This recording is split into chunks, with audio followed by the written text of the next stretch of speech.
If you Oh, I'm going to talk about this too. Do you agree with Tucker here? I actually want to talk about this as well. So I'm glad that this popped up. I tweeted about this. I want to look at the comments in that previous one though. How the fuck do I find that again? Because I can't go back. TikTok is like weird. It won't let you go back to the previous video that you just watched.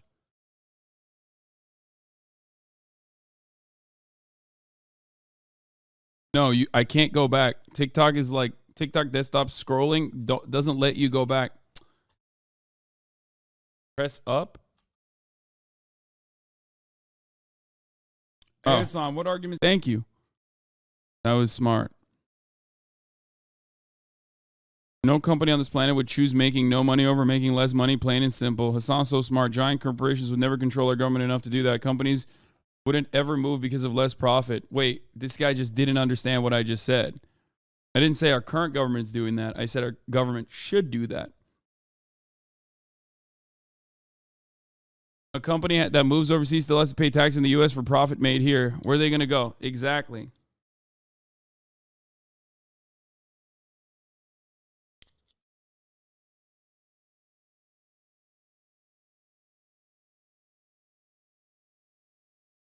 Populism, but for the left, poggers.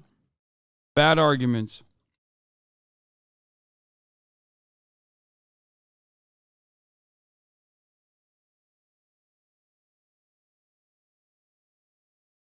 Can someone better explain how these are pro-socialist arguments? Wait, what? Brother, people are so... Doesn't bro live in a multi-million-dollar mansion? People are so incredibly stuck on like what something is defined. Who cares? They're not even. This argument is not even socialist. Okay? What I'm talking about here has nothing to do with socialism. if you Okay? Nothing to do with socialism at all. It's just about doing what's right. Don't think about it from a perspective of like, is this socialist? Is this capitalist? Who cares? Who cares? Just look at the merits of the idea that I'm presenting. Because it technically isn't like socialist. It's not just one thing that the government has the capacity to do but refuses to. Now, of course, if I were to describe to you why the government refuses to do that, because it is positioned or created in an effort to never do that and do what it's doing currently, then we would maybe teeter on the edge of a little bit of socialism. You know what I mean? A little bit of Marxism. Because the formation of bourgeois state is to do these sorts of results, to yield these sorts of results. But, you know, it. This is a status quo pivot. That's it. Yeah. All right. Speaking of socialism and what isn't socialism or what is socialism, I have for many, many years rang the alarm bells about right-wing populist messaging.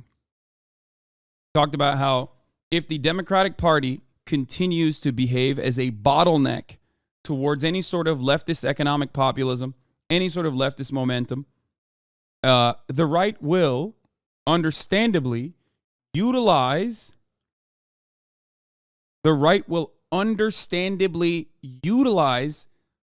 economic populism, like left-wing economic populist rhetoric, to make themselves seem more appealing. Ads, why ads? I always run a 1-minute ad break in the middle of the hour. Welcome to the Hasanabi broadcast. There is a secret 1 minute middle of the hour ad break.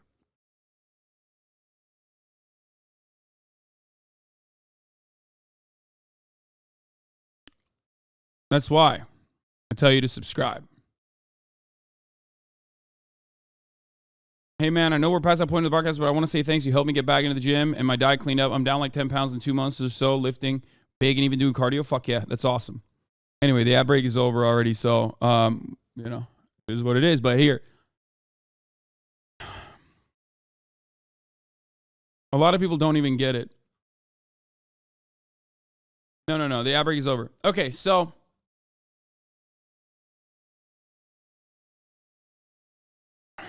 as I was stating,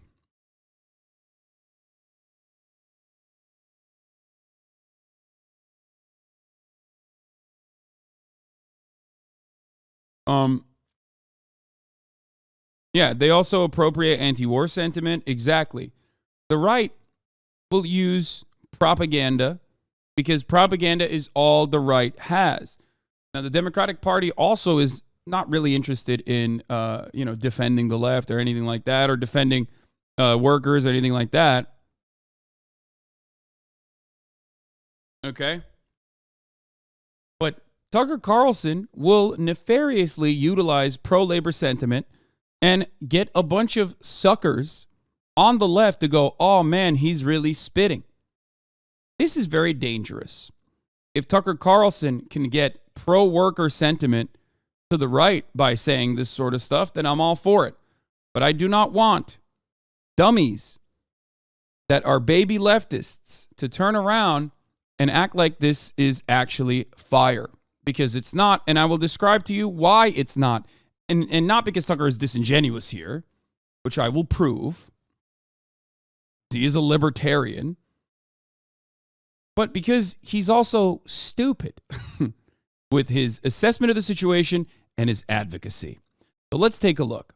Wake up one morning and you find yourself in a society where 23-year-olds with four-year college degrees and like initiative who aren't smoking weed every day, if they can't make enough to buy a car, much less a home, much less get married, much less have children, then why should you be surprised when half of them say they prefer socialism?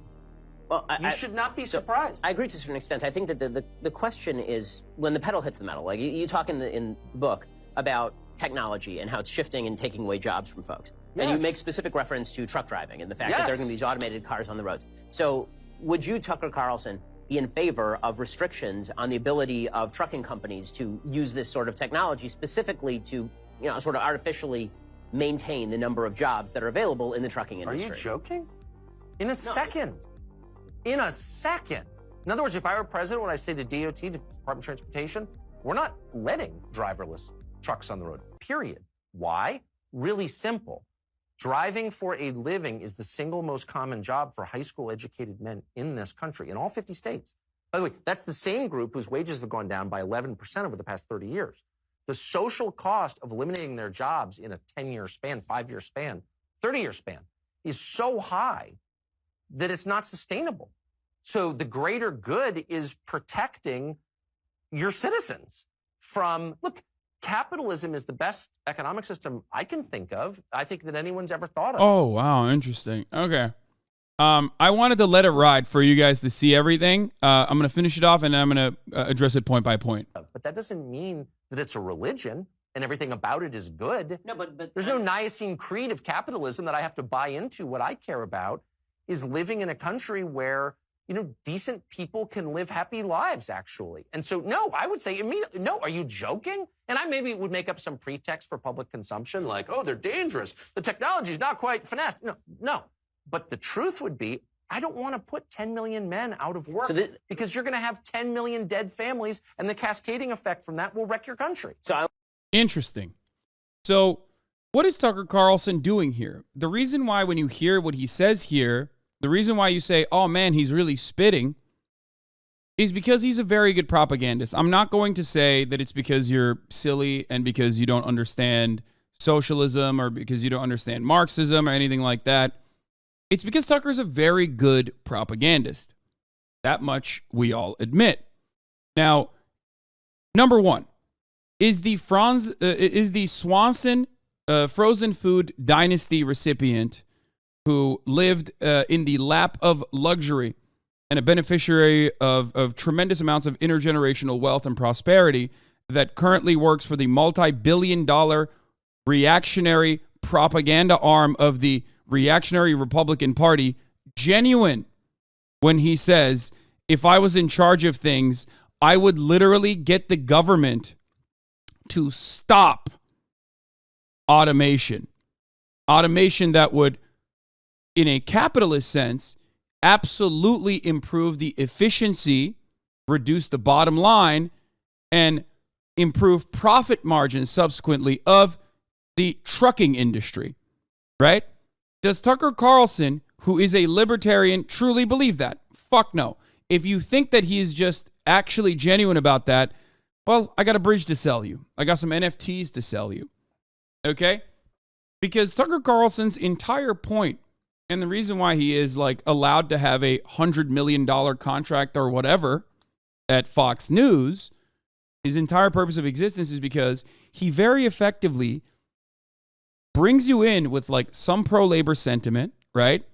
While simultaneously shifting your attention away from that, away from actual results, away from actually targeting capital, to other things like immigrants, the dangers of minorities, the dangers of diversity, the dangers of, like, do not talk about these actual villains in society. The real villains are, drag queens doing drag, or trans people, or the fucking teacher in Canada with the fake titties, the humongous knockers that turns out wasn't trans like we correctly fucking called and was just like a psychopath, right? Or sexy M&Ms. Those are all distractions. Tucker Carlson is very good at crafting a narrative that hyper focuses on idiotic distractions, because all of those divisive distractions move you away from class consciousness and coalition building. It moves the crosshairs away from those at the tippy top, those who are paying his salary. Okay? I would even go so far as to say Tucker Carlson himself is at the tippy top, and he benefits from this system tremendously. You could make the similar argument against myself as well, but the main difference is, one, I am not funded by billionaires. I'm funded by you in the chat. I have editorial independence in that regard that Tucker Carlson does not. And more importantly, I'm very open about my biases and tell you exactly what I believe all the fucking time. So, that's number one. So let me explain why this attitude is idiotic. Because his solution, Tucker Carlson looks at automation and goes, we have to stop that. Right? But the problem isn't automation. The problem isn't technology. As I tweeted about this earlier this morning, the problem is corporations using technological achievements to increase profit margins for shareholders. Okay? Technology isn't bad. The mobile phone is not bad. Right? The mobile phone and steady access to the internet has been tremendous in so many meaningful ways. But with the advent of new tech, corporations utilize that new tech to make one guy do the job of 8. Instead of reducing one guy's workload, keeping the same group of individuals hired, and even increasing their pay because their productivity is increased, they fire 8 guys and they make one guy do the job of 8, keeping his hours the same, making him get paid less or maybe the same amount, okay? But their output is now 8x as a consequence of technological achievements. It's not automation that is the issue. It's not technology that is the issue. It is how profit is extracted and distributed. It is capitalism that is the issue. Automation always lightens the workload, but it's impossible for all of us to imagine a world where drivers, truck drivers, continue being employed and work shorter hours and make more money as a consequence of automation. That's it. That's the issue. It is outside of our scope of understanding the world. We can't even look at this and go, no, actually, why are we doing this? Like, why are we saying, let's stop automation? Instead, keep the same hours, reduce their hours, because automation reduces their workload, but their output is going to be higher.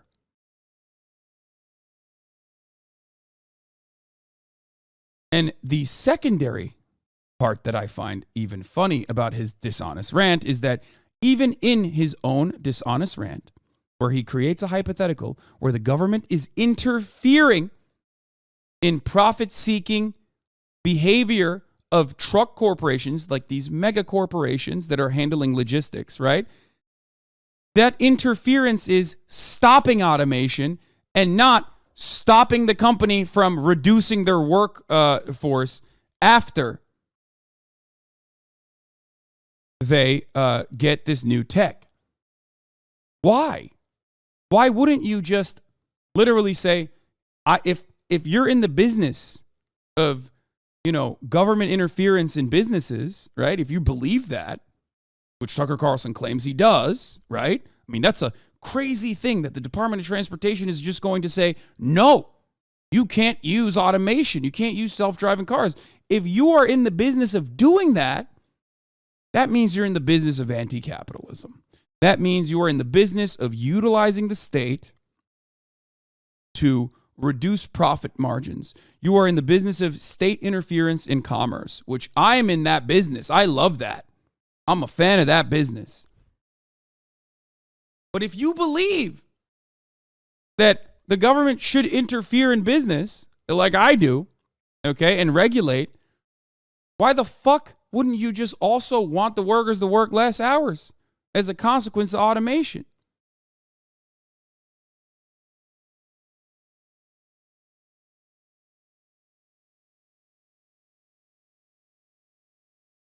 That's it. As leftists, it's not about UBI. As leftists, it's not about being anti-tech. We should never be anti-tech. We should be pro-technology. We should be pro-technological achievements. We should be pro-artificial intelligence. But these are tools that are supposed to lighten the burden of the proletariat. But unfortunately, under a capitalist organization of the economy, these tools are seen as a way to substitute wage laborers. It's seen as a way to increase the burden of the same laborer. Because now you can get away with working with one guy instead of 8. One guy can now do the task of 8. So if you want all that bulk, if you want these guys to be involved in this shitty make work, situation, why not lighten their load? That's it.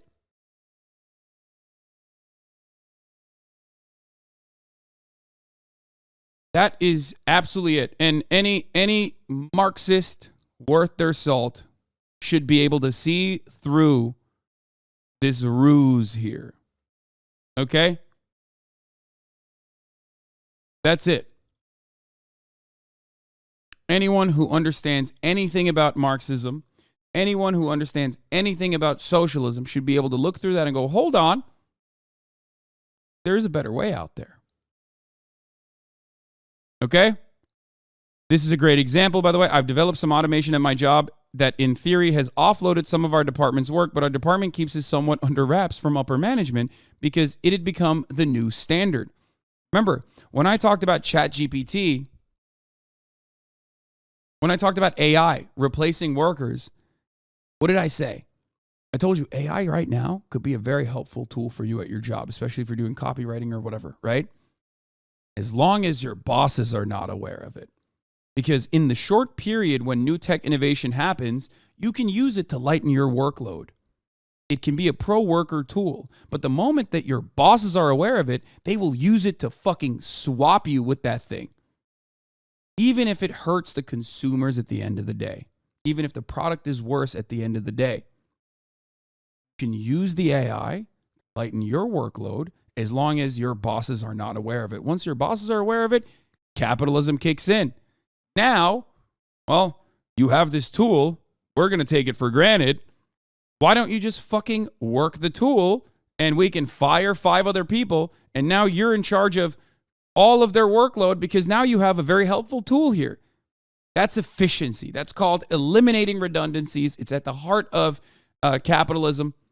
There are entire cottage industries dedicated and designed exclusively with the purpose of implementing these sorts of tools that literally reduce the workforce. And when you reduce the workforce, even though it harms the economy overall, even though it kills families, like Tucker Carlson correctly pointed out, the bottom line is the bottom line is better for the companies, and the stock price goes up.